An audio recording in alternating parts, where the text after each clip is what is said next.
my name is Silu, and you're tuning in to Sicko Podcast.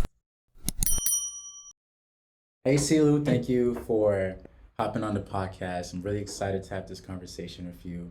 Um, I saw on your Instagram, that you're, advocating, you've noticed everything going on with like current events and everything.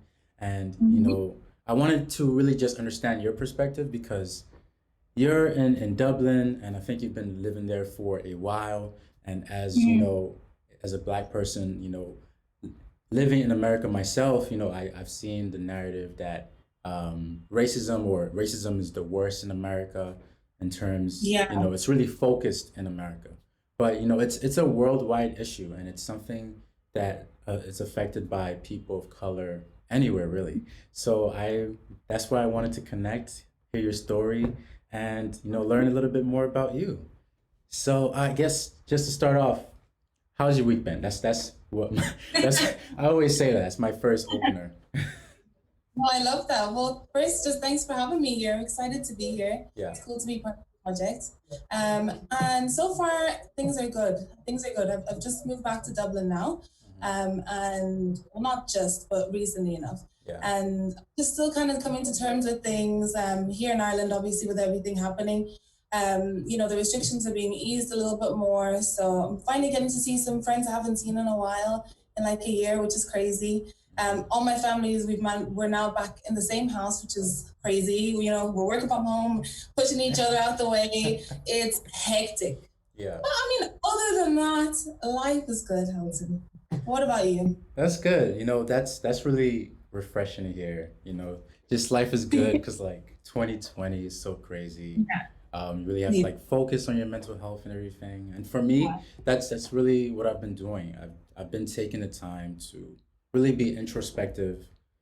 Just because I'm home all day. Like, what makes me happy? I had to learn that. And yeah, because in high school, just like growing up, I was much like in quarantine right now. Like I'd go to school, I'd come home, I'd stay in my room, and just chill. And I was the happiest boy in the world. Like, so I'm trying to figure out like what about then? Like what then and now? Like what changed?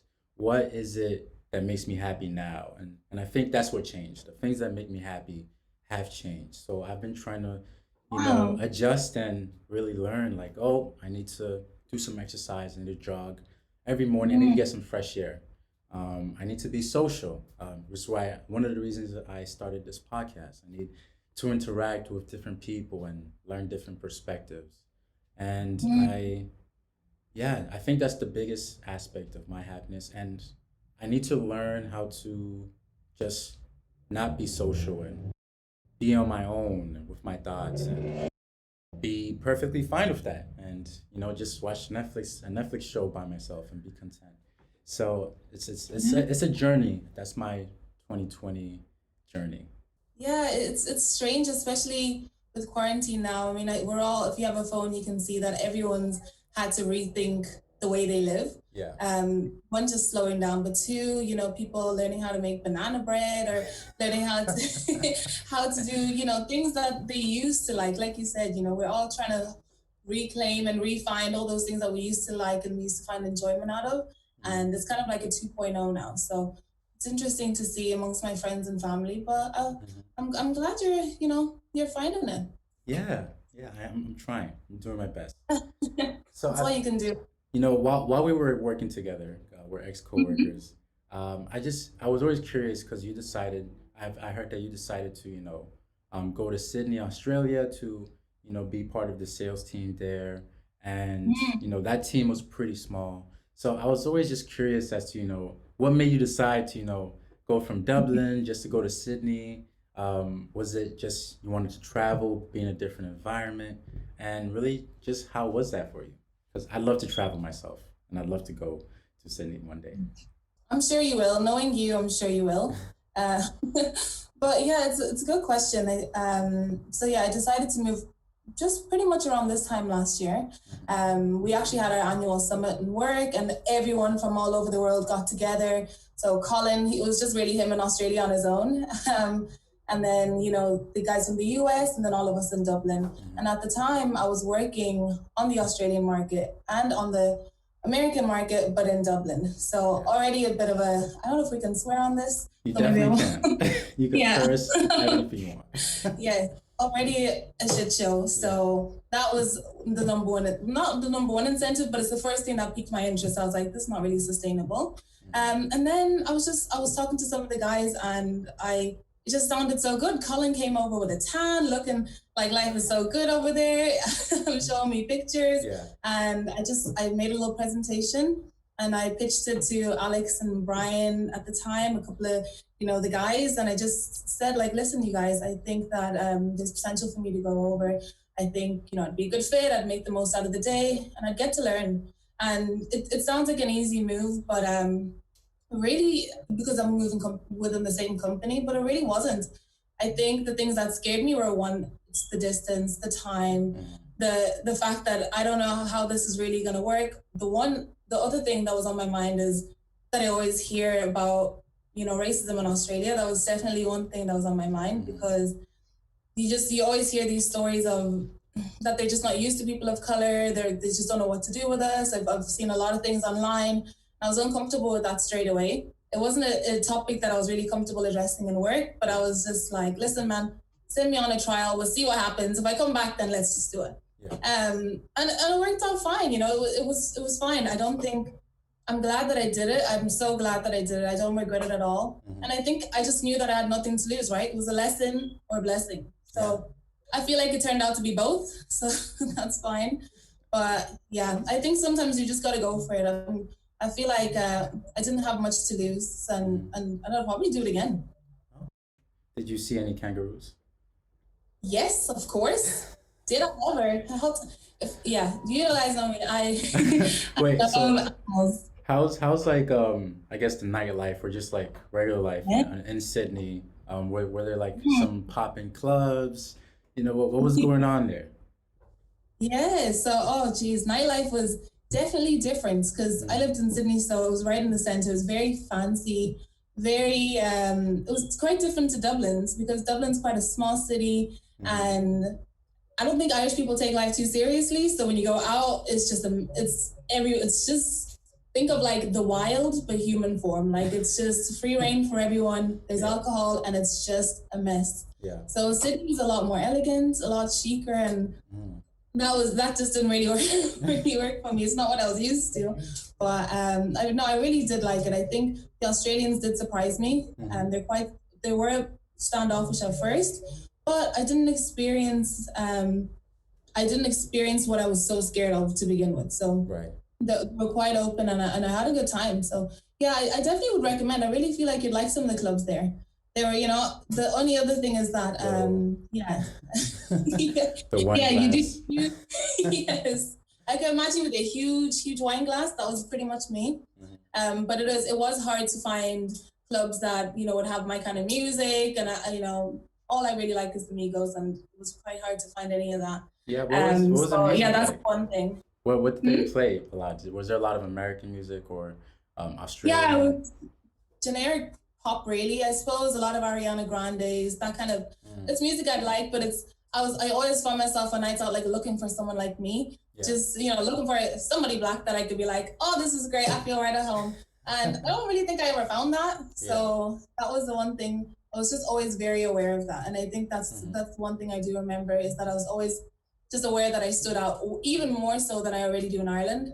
In Australia, it was. Black people were kind of few and far between, so I think I was kind of always looking for that. But the Australians took me in, so I do love them.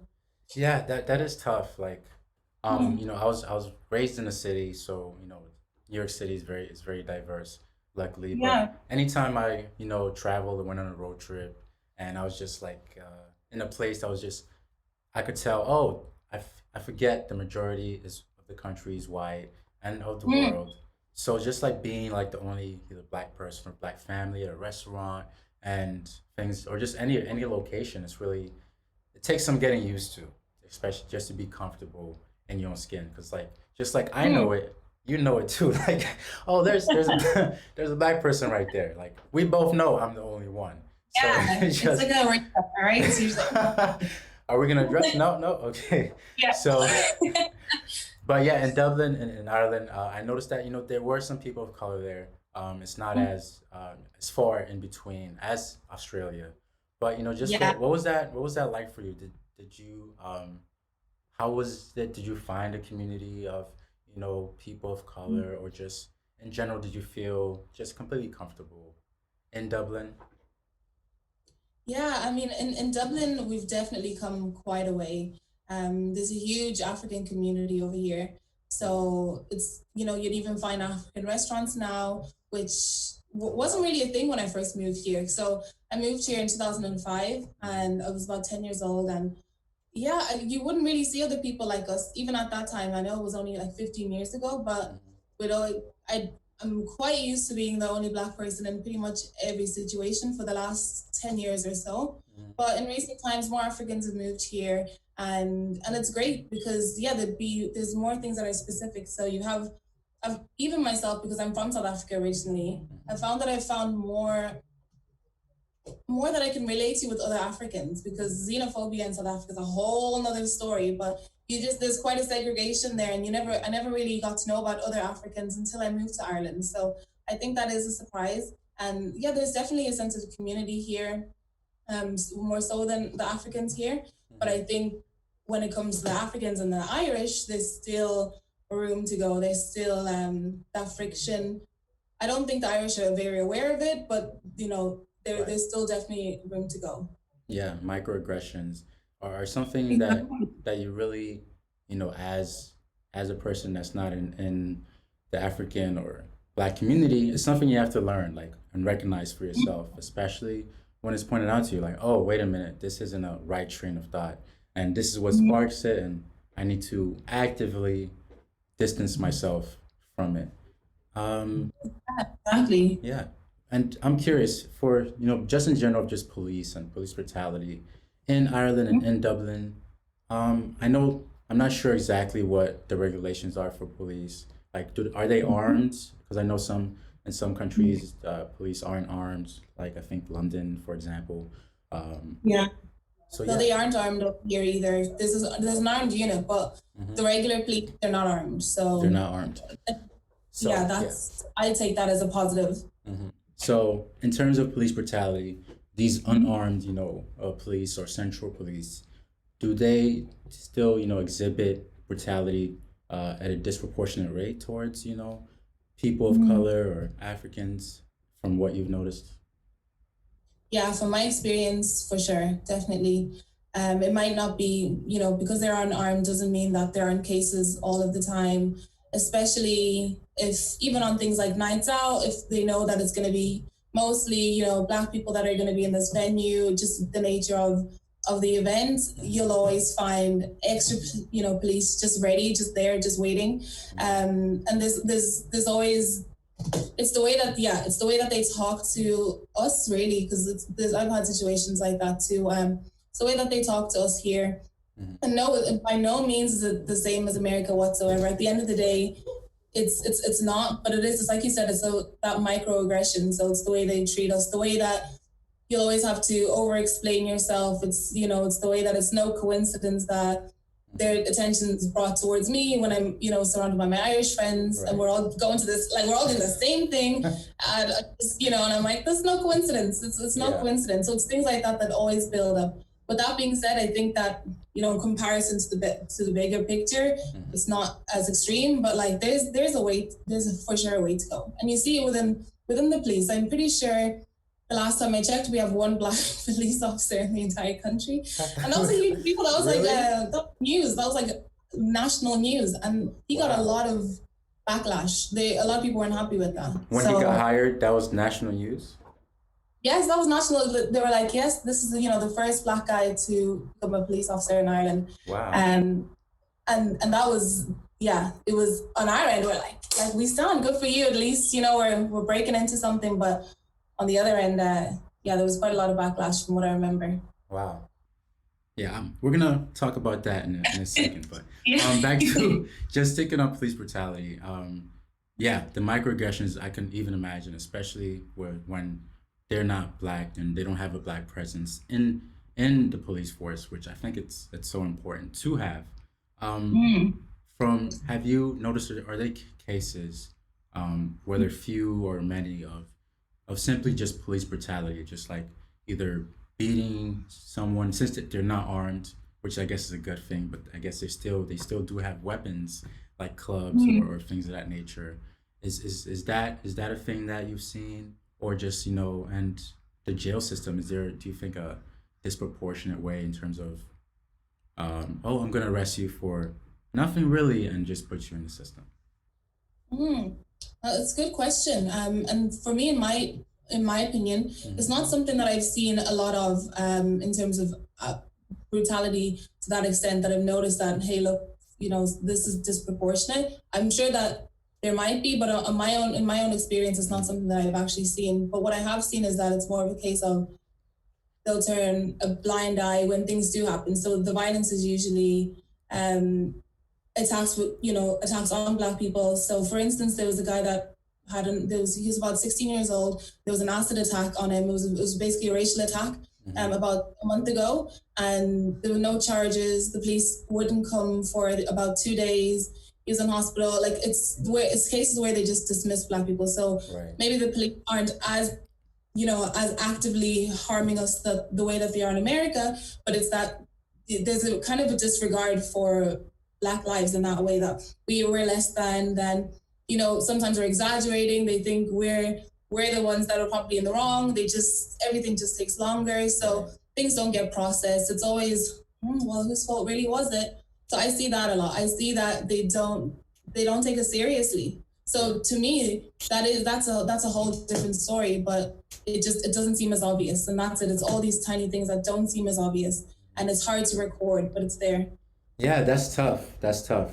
The good thing about America is that although there are minority communities, it's very diverse. Every community is large because the country is huge. So therefore, anything that's happening to a particular group can be studied, verified, caught on camera. The people, minority communities do have a presence everywhere. There's like, there's an Asian person in the Senate. There's a Muslim person, a black person, things of that nature. So these are things that we ourselves can speak on. Like, hey, this is happening. Here's the proof. But in countries where the minority is even smaller, like in Ireland, not a huge presence at all. It's a way more like harder fight in terms of, because if you're only supporting yourselves, like if you organize a protest and only about 1,000 people show up, and because of That's a stretch. Yeah, that's a stretch, man. We got 100, but yeah. yeah, like there's not that presence. Your presence won't be felt or heard, and I think it isn't fair because I think just like seeing the world support the movement that began in America, I think that support is in part of because of things that you've noticed in the Irish community that can be happening in several places where the minority isn't as strong. So this is how we fight. We get fuel from the America. We support America, but we also supporting ourselves. We want the same things they want for ourselves. No, for sure. That's exactly it, to be honest. And that's why I do say Ireland has a way to go. And I know I touched on this, but with things like me being, the first black person in my school ever, going into it in 2007, which is crazy to me. You don't see any teachers that look like you. You don't see, if you do see people like nurses, they're getting attacks themselves. Some of my friends who are nurses have told me stories of issues where their colleagues get them mixed up with another black person because they think we all, look the same. It's just Ireland is just, Yeah. yeah, it's quite frustrating. You can tell, just getting a little heated up, but yeah, it's frustrating, man. Yeah, it's almost like it's kind of because most of the times when you hear first black person to, it's like an accomplishment. But like when you're the first black person to enter a school or first black person to be a chef at this restaurant in modern times, that's sort of an indication of where that community is racially Mm, and diversely speaking. It's not an accomplishment. It's more like what took you so oh, long? Like what's happening? right? How are there still firsts? Like Yeah. in any time that I've been alive, how are there still any firsts? Yeah, like when you mentioned that the first black police officer ever hired in the country of Ireland is that's kind of wow. Like I never thought I'd hear that or and the fact that it became coverage and I can't even imagine what were they saying like oh he shouldn't be a cop he's a criminal. That's a Yeah, contradiction. that was an actual tweet. No, I'm What is he kidding. gonna arrest himself? It was all over the news. So there's a split between people like us being like, first of all, how is this a first? Mhm. And also like, good for you. Like, good for you. It's great to see us be somewhere, at Yeah. least one of us somewhere. And then other people say this is a disgrace, um, at the end of the day, he's not Irish. He wasn't born here as well. Here you need to know Irish to be able to be a guard. So everyone was wondering like how that even happened. Mhm. It was a huge split. But at the end of the day, when you see comments like that at a time like this, you're just like, geez, we have such a way to go. And a Yeah. lot of people here would be like, well, no, we're not racist. No, that doesn't happen. Like that doesn't happen here. I'm just concerned, I'm coming from a good place. And they don't see that because they're not actively, in a committee. They're not actively out here trying to harm us, so they say. Yeah, the education is not there because it's not emphasized. Why should I learn about white privilege or Yeah. systematic racism when there aren't there a handful of African people or people of this community in my area. Completely, Exactly. yeah, completely makes Exactly. sense. And it's not taught to us in schools here either. Hmm. I know, for you guys, you might probably get a tiny percentage from, the likes of Martin Luther King. And I'm sure in all schools really across the world, even growing up in South Africa where the population is African, you don't really hear that much about African history. Wow. So it's something that needs to be taught. And if it's not even taught in schools, it's definitely not taught at home either. Hmm. So why am I surprised that it's like this? Yeah, completely agree. By the way, feel free to ask me any questions you want, things of Yeah. that nature. But I'm interested as well because I know you weren't born in the US. So what's your perspective on this? mhm. Going back from back home, you were born in Mozambique, wasn't it? Yes, I was just gonna get to that because Yeah. as an African myself, I was born in Mozambique and I moved to New York City when I was 7. So feel similar to you, moving from South Africa, we're around the same age. And raised in Mm-hmm. Dublin, I was raised in New York City, and for me, it took some time just to really like the most important step for me was really just identity. Like who am I? What do I identify as? Or what am I proud of? Because, Mm-hmm. growing up, from Mozambique, I had an accent. I I remember for Did you? for shoulder, I would say soldier. I'm like, don't touch my shoulder. And I feel that like you was should bring that back though. and that was funny. So I was like teased just for my Mm-hmm. African roots. In my school, I was raised in a Dominican neighborhood, and therefore that impacted my identity. It was more like I was sort of ashamed for a while, and it wasn't until high school. I remember the first day. Luckily my high school was very diverse. I saw people of I saw the whole spectrum. I was talking to this Muslim woman. She had a whole hijab. She was proudly saying where she's from, and she wasn't hiding anything. And that's when I realized, oh, I can do this too. I don't have to hide who I am. I don't have to be ashamed of who I am as an African and as a Mozambican. And that was an important step for me, in high school. So, relating to, everything going on now, it's more so with my identity. It's like I know who I am and things like that, but it's there's a struggle identifying with certain groups. Like, yes, I'm black, but I'm not like Black American. I wasn't raised in a black community. I was raised in a Dominican community. So Mm-hmm.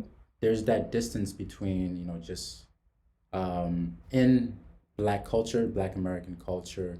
There's a lot of things that I can't relate to. There are a lot of things that I can relate to because, black American culture is like a key culture in America. White Yeah. people consume it a lot, other communities consume it a lot, even through the world, just through music, through art and things Sure. like that. So I understand enough through that, and through my in college and things of that nature. But there's that distance there. And in Mozambique, I wasn't, even though I'm from there, I was born there. I don't know the culture. I don't know my culture as much. So there's that distance, you know, there. So I'm really just like sort of like a neutral sort of Yeah. party in all this. Of course, I'm affected because I am black, and if you're walking down the street, you just think I'm a black American, and things like that. So with the whole racism thing, at first I was like, still, it's 2020. Like, why Right. is this? Why are we still having these discussions and these conversations? A lot of it is affected by the leadership in America. Obviously, with the Trump administration, he has Mm-hmm. his own biases and he's chosen his side and things like that. So that doesn't help. He's not really there for unity, in my opinion. But just in general, I think it just made me lose um, some trust in just people in general. Like growing up, I was always like, oh, common sense is common, but it's not so common. It's just learning growing up, and I always wondered, why are adults so pessimistic? Like, oh, the world is fucked up. I always hear that. To the world is a dark place, and people are stupid and whatever. And I'm like, I don't see any stupid people. And eventually I was like, oh, okay. When people just started being a lot more spoken, I think that's what it was.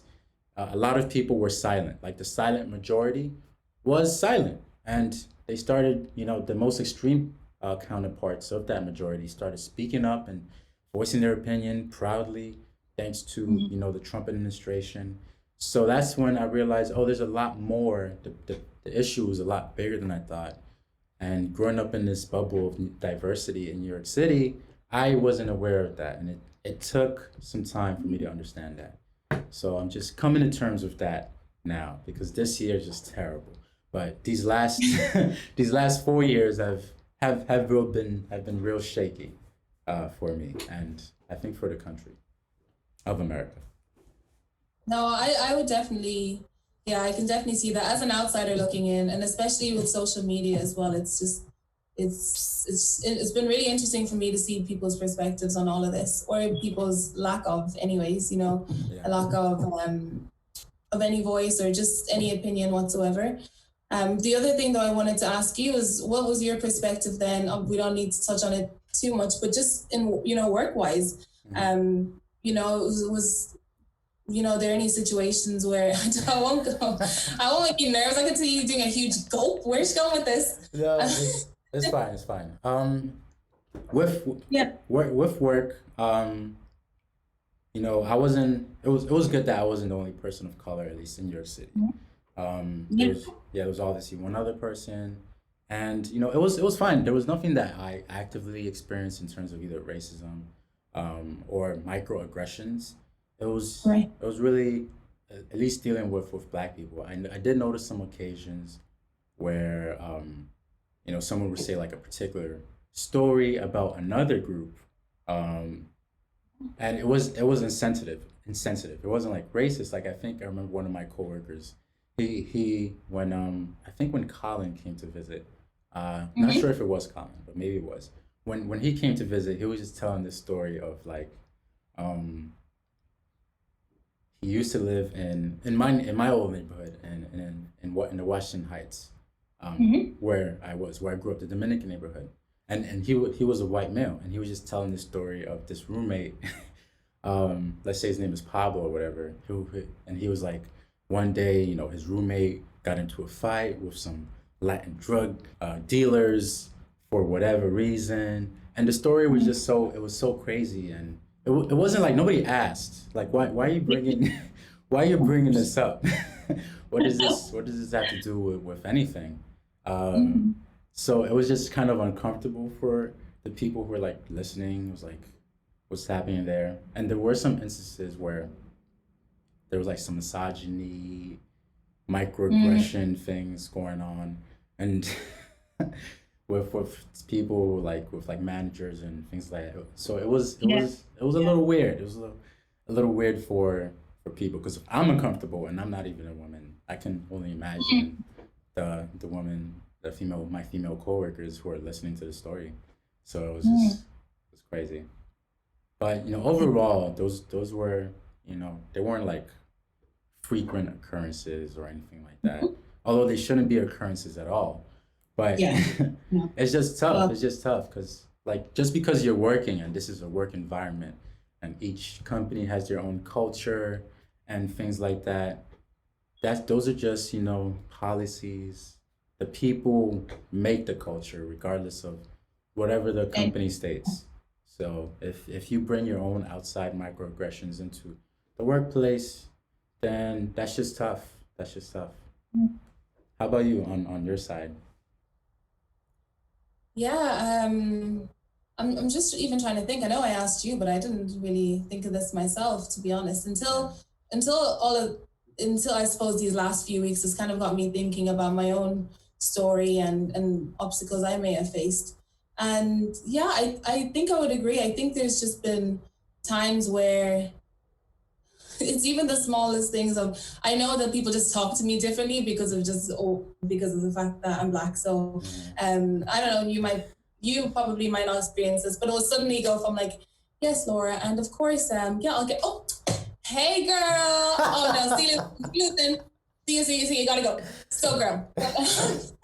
Yeah. It was like, and Yeah. that could be impartial because that's sometimes how I talk, and also because of the fact that maybe if I'm comfortable, these are people that I would Mhm. consider myself to be quite friends with in works, but I'd pick up on stuff like that all the time, or it's the small things again. I know I'm kind of repeating myself a lot, Mhm. but yeah, I suppose that would be it. I don't think there was anything that stood out to that extreme, but I also think that I didn't really my eyes weren't really that open. I think because I've just lived in Ireland, I'm Right. always used to some level of, there's a lot of leeway here because we give the excuse of, well, it's Ireland, it's a small country, and they don't know any better, or well, this is also a small company, so they don't really know any better. But I just didn't think the same way that I think now, given the fact that I've even had to do some research. I'm still trying to also figure out other people's perspectives too.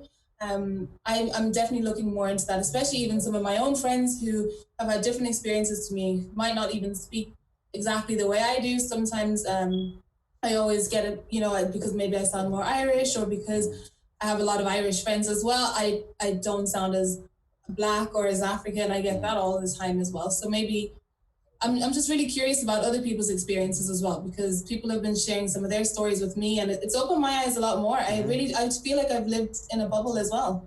Yeah, I think back to that point about not sounding black or not acting. I think that's something that just a lot of people in the black community just have struggled with. I struggle with that myself in terms of how I speak and things like that. It's changed. In high school, um, I was with saying like nigga and things like that. That I would say that all the time because that was just New York City, yeah. and the people of color in the community. That's just how you talk. That's just how you communicate, especially in high school. But in college, I haven't really said it as much. I still say it when I want to, but it's not something that I rely on. Not it's not a way of talking. I've recognized that for a while I just wasn't comfortable saying it all the time, Mhm. and things like that. So just there's just different stages of what being black is, or what, and then it's layered like what being a black man is, and masculinity and the toxicity Yeah. of it because black men are supposed to be a lot more tougher, and the black community in general it has to be a lot more tougher because of the things we've gone through and the things we've overcome, and the transition of mental health awareness, that being a spark, and also the Mhm. LGBT community that growing and being a spark. Like it's okay to be black and gay, it's okay to be black and trans, and things of that nature. I think just as a community, we're all growing to establish that. Because on the flip side, the white community, I think they have that too, but to a fault. Like, Mhm. just what's being wide enough? Like, oh, why are you hanging out with only, black people or people of color, or Yeah. why are you attracted to, this person? Why are you in an interracial relationship? Are you being white enough? Are you looking out for Mm. your own in terms of like, I think the good thing about the black community is how understanding we are. Like if you're a southerner, I'm sure just growing up you struggle in terms of the whole Confederate movement here in the United States, where um, the South fought against the North. They had a civil war because they wanted to, keep the slaves. And Mm. although they lost the war, the South and their their their offspring and things like that, they're very proud of their history. And Mm. I can understand that, growing up as a white male, a white Southerner, and you're hearing these war stories of your grandpa, and they show you these medals, and there are these statues that show your history, even though it's negative from one perspective. Of course, I can understand how you'd feel proud of that, and how you wouldn't think of it as a negative thing. However, you just have to open up and see, how that affects other people, other communities, how it's a privilege that these are even up, because there are lots of instances where other communities have key monuments that, and they're disfigured because Mm. they want to erase that history. They want to erase these accomplishments and these fights and things of that nature. I didn't learn about, I just thought when I learned about slavery, I just thought that people were just oppressed, and that was that. They never fought back. That was in my Yeah. mind. Why don't they fight back? There's a lot more of them than whatever. And they did fight back. There were slaves who fought against, their masters and run away, and I think there was a famous case. I forget the name of the slave who did it, but he had a movement that sparked a revolt, and they killed their masters, but they also killed their families. And it's dark. It's not. There's no real happy side to it, because Mm. slaves, you're being oppressed, your family's getting killed, you're literally a slave. You fight back, you revolt, and you do the same thing. You kill the masters, you kill their families out of anger, because that's just the system you're in. And that Yeah. story, that story isn't told, because at least on the negative side of their oppressors, because they don't want to make it seem like, oh, there was power, or there was culpable. That makes me sick. That makes me sick. It's so interesting to hear the different perspectives as well, because there's a lot about American history as well that I just don't know. We just don't really learn that over here. Mhm. And in Ireland, it's more so that we're even trying to convince them that there even is an issue at hand. A lot of people here just they think that we're that nothing exists here, and that it's all equal and everyone has the exact same opportunity. And it's we're at a point even in 2020 where we're trying to even wake people up and say, first of all, there's even an issue to address to begin with. Like I don't know Yeah. what fairy you're living in, but that's just not reality. Privilege is a thing. These issues do happen, and yes, it doesn't mean that people are getting shot as every day by police officers, but it means there's thousands of people here that are experiencing oppression because of people like you. So we're just trying to wake people up right now, even in 2020. Mhm. And then you tell me stories like that of make it just makes me so frustrated. It does. Yeah, yeah, it's very layered. It's very layered. But other than that, what are some, Mm. just to get back on positive stuff and things Yeah. like that? Because life is not racism, right? What Yeah. are, I guess, what's like a fun or crazy story that you experienced in college in Dublin? I'd love to know just about how your college experience was like, Mm. just along with your friends, and Yeah, of I course I'll mean, share I too. went to college and it's all I think is a blur. Uh, Same. I'm trying to just rub my eyes, just try to even remember any of it. But college years, it's interesting because most people that are that have homes in Dublin, they don't really move out of their house. Mhm. So essentially, you're in college, but you don't. I know in America, a lot of people kind of move out of home and they kind of go live the college dream, and Yeah. then you're off. Here, a lot of people still live at home. They still live at home, or else they were still living at home during college. So yeah, it was. I don't think I ever got to experience that kind of freedom Hmm. that a lot of people get, which is probably why I was like, let me move to the furthest country away that I could possibly think of. Yeah. So that's probably one of the reasons. But I really enjoyed college. I think it was the first time I got to have that mix of cultures like you got to have Hmm. while you're in school, because you have all these international students coming along, and I got to, to meet people from everywhere in different, religions. And that was definitely my first taste of like, oh my gosh, there's other Africans in this country. What? I didn't, I didn't really know that until then. Or else there's even, Asians from all these different countries. I just, I was aware of it, but I just never got to meet them. Not in my school, not in my schooling anyway. So Hmm. I love that. I do. And I'm really happy that I have so many great Irish friends, people who I'd consider to be family now. So I know I've painted some of the, not negative, I've kind of just really, that's just the truth. That's just really reality. But Yeah. also the other reality of it is that there are so many Irish families who are just genuinely, they're looking to learn still. There's always looking to be considerate, and they understand at a basic that they are in a position of privilege, and that they can use it in maybe a better way. So, I have a lot of Irish friends here, and and I can see it with them as well, that they're asking me questions now, and I don't have all the answers. I really don't, but I do. I know I've said a few things, but I think that I've really had a great experience living in Ireland, because Irish people don't take life too seriously like I feel they might in America. I know Yeah. it might sound kind of controversial. Well, I said what I said. I stick to that. That's my story. Um, Yeah. but Yeah. no, I do. I really, yeah, I feel like I've been on the luckier end though, because as I touched on, because of maybe how I speak, I feel like sometimes people have given me more of a pass. Hmm. Because, oh, well, she talks just fine enough to kind of be approachable, or she smiles enough that she doesn't seem that scary, or Yeah. so I feel like I'm always that middleman in situations where I feel, I don't know if you've ever felt that obligation. And I know I'm kind of going back towards race again, It's fine. but it's just it's constantly something on your mind when you don't see people like you all the time.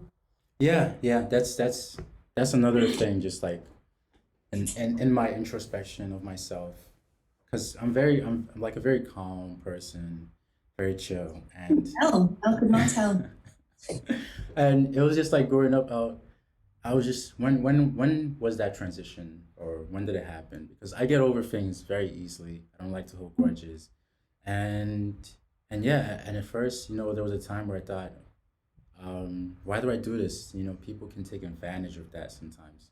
And, you know, like if they do something wrong to me and I just forgive them and it happens Mm-mm. again, it's not okay. But I learned that I'm not like that. I will remember, of course I will forgive, but it won't like, same habits won't happen again. I won't let people take advantage of me.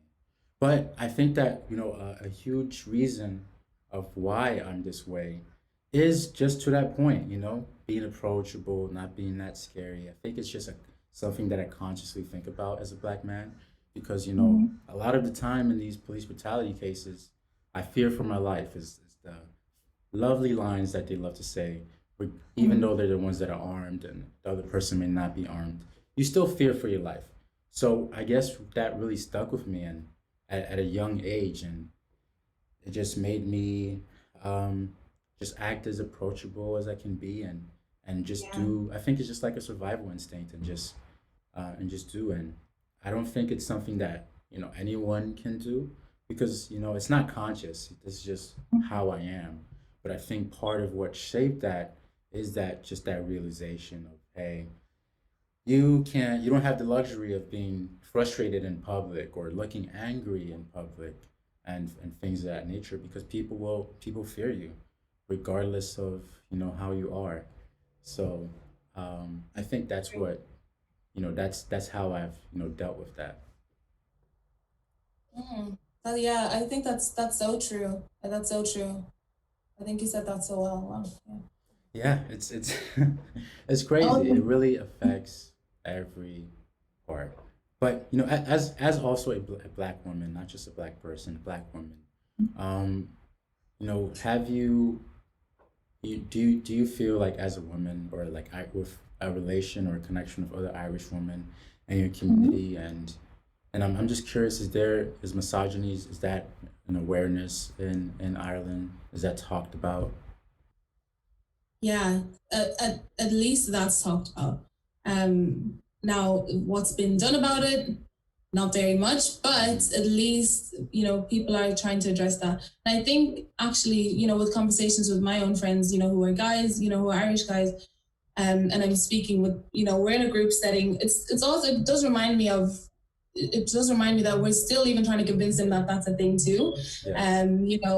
A lot of people don't see that. So I think I'm seeing a pattern there as well, is that, everyone thinks that we're all on the equal page. It's easy as an Irish white man to think that everyone lives the same life that you do, but that's not really the case at all. I've seen it especially in work environments for sure, definitely. And yeah, I don't, it's definitely talked about, but I don't really know where things are going to go right now in Ireland. I think we still consider ourselves to be such a small country, and that everything is fine. And I don't really know. Yeah, I don't really know how to with that. Mm. Do you feel a connection? This is with your like African roots, because I mentioned earlier that I don't really.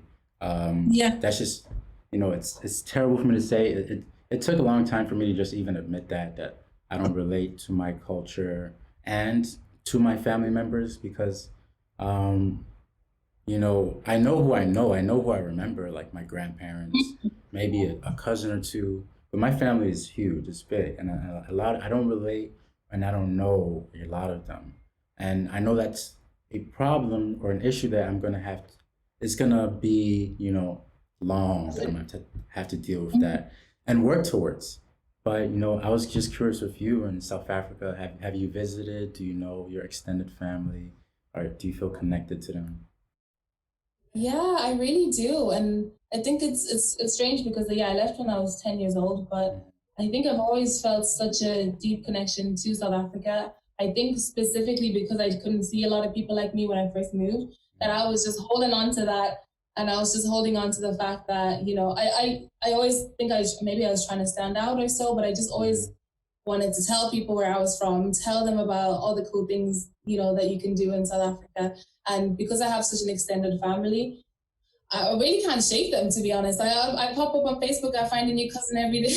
every so I mean, they haven't let it, they haven't let us forget them. Yeah. And I go back every 3 or 4 years, Hmm. because basically all my family is there, like you said. It's just my immediate family, my mom and my two brothers here. Hmm. Everyone else that I know is in South Africa. And when I grew up over there, it was such a sense of community that our house was essentially the house where half my family would always just find themselves. I grew up with where my uncles and aunts would kind of just live in our house, or else it was never really my immediate family until we moved to Ireland. I don't think I'd ever have a single night in my childhood where it was just my mom and my brothers. It was always moving parts.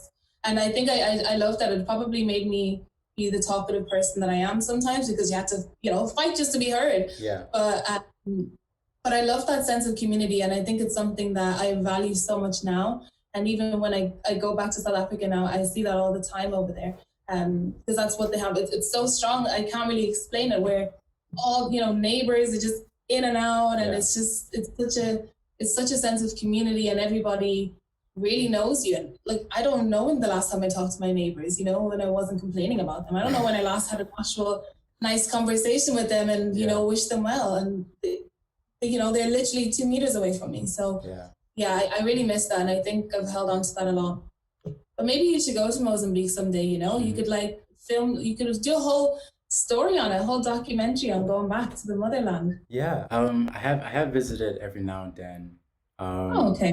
yeah. So I do see that community, and that's something that it's in Africa and in the Latino community. It's just that sense of community in those like particular home countries. Like it's a village, it's a neighborhood. It takes a village to raise a kid. So that's really acted on in those countries. In America, it's more distant. But I think the difference. I was just about to ask you: is there a language barrier with South Africa, or do you know? Is it English in terms of your family? I think so. My only regret in life is that I'm not like proper fluent in that language, which is Zulu. So my family, they understand me. I basically speak in English, and they speak back to me in Zulu, and we kind of meet halfway. Okay. But I have a grand grandparents who doesn't really. So I never. There's so much that I want to say to him, and I can't really express that. And I'm always like, oh, if I could just tell you all the cool things. You don't like. I can't even tell him who I am. I don't think he really knows my personality because I don't know how to fully articulate that. Yeah. So every word I say, I'm thinking about. I'm actively preparing in my head before I say it, and that really sucks. I think you touched on something there because I'd love that. I'd love if I'd be able to just fully express myself to people who they're my first memories and they mean so much to me, and I can't fully, even if I do get a cousin popping up on my Facebook, I don't really know what to say other than hello, because then I'm like, okay. Yeah, that's really. I get that as well. Yeah, that's really where like my struggle started really, because just with that language barrier, I think it's the biggest contribution to that distance that I feel with my extended family, because our home language is Portuguese, but also there's several languages in Mozambique. So my grandparents, they speak a certain language. I think it's Shitsui, and my parents speak like nine languages, so they're good. But me, I knew Portuguese when I got here, but we didn't practice it. So I'm gonna blame my parents on that. They could take that. Me too. Me too. We should have been talking Portuguese all the time, because English was my first language. My dad taught me English first, then Portuguese. So I was good there. I was speaking English all the time in America. I was fine. But Portuguese, I guess it just slowly withered away. Like I can understand a lot of it, but speaking, it's frustrating. Anytime I go back and visit, it's just frustrating. Like I understand what you're saying. I try to communicate the best I can, but I can never have an open dialogue really. How do you feel about with my that? family. With you not being able to speak the language. I've always wanted to, just be fluent again. That's still a goal of mine. Still a goal of mine. My dad just says you gotta immerse yourself. I might just, go back and live there for maybe a year or something like that, or or Brazil or just or Portugal. I just because I want to travel and I want to be fluent in Portuguese again, just so I can. I think that'll be the first step in really connecting with the majority of my family members, and yeah, just overcoming that, and yeah. But luckily, I visited. I do see them, and when I do, it's always great. It's always great. It's just that maintaining. It's tough. Yeah, It's tough. it is. I know it's all these extra layers that add up when you're abroad like that, and you're always trying to. I feel like I'm always trying to chase those roots and connect with them, and it's really hard to grasp. But I also wanted to ask you, since you talked about traveling, I mean, I don't, who knows when this will all end, but where is the first place on your bucket list or to do list? Like when flights are back on and it's Uh, clear to go, where you going? oh man, I think the first place would be the trips that I was already had planned but didn't follow through. Like I was gonna go to Vegas. I think like Oh, no, I see. I was gonna go to Vegas in like March.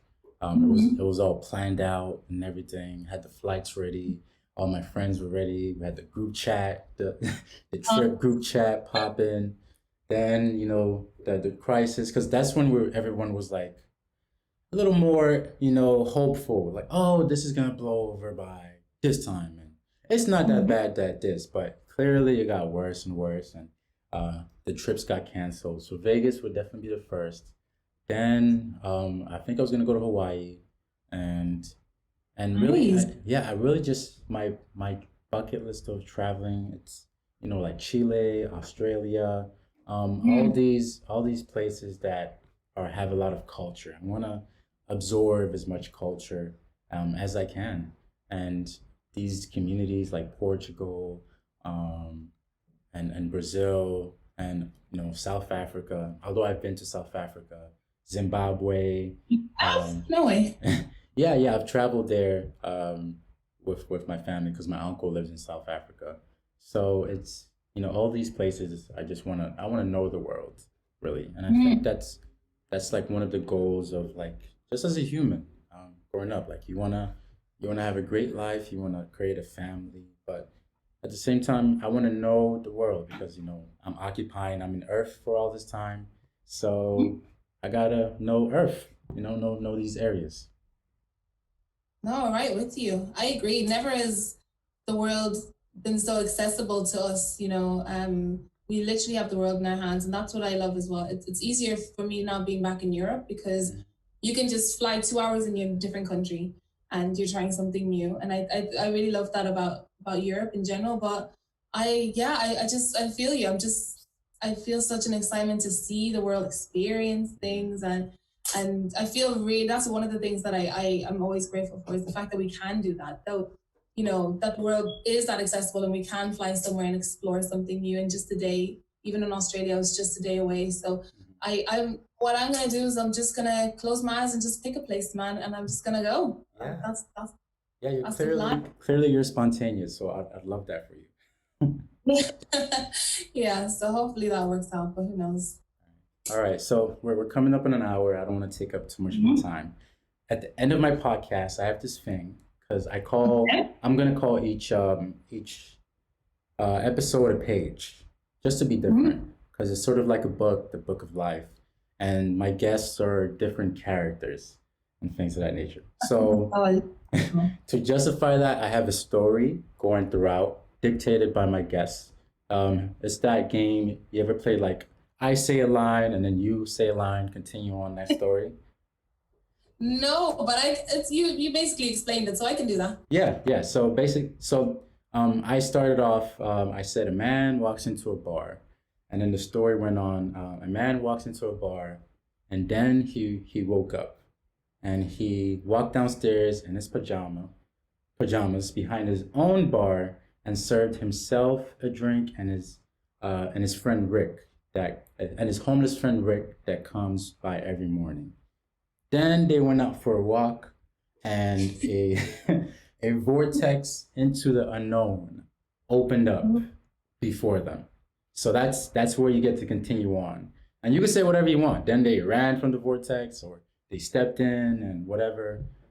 This is your part of the story. Oh wow! Is there a word limit? I'll try to keep it at very few words. Yes, just a sentence. Hmm. Word. So just to remind you, then they went out for a walk, and a vortex into the unknown opened up in front of Hmm. And suddenly they saw two other figures. them. I love it. I love it. That's great because you still left it open for things to happen, and suddenly they saw two other figures. Okay, and Looking last, forward to reading and hearing the other pages. well, thank you for being a part of the podcast. It was a dope conversation, exactly as I expected. Went kind of quick. It went kind of quick. Oh, I know. No, thanks for having me. Thanks for having me. I feel this is part of something special. I can't wait to kind of hear how it goes. Mhm. Knowing you, I knew you'd do something in this quarantine, so it's cool to see you did. Yeah, got to.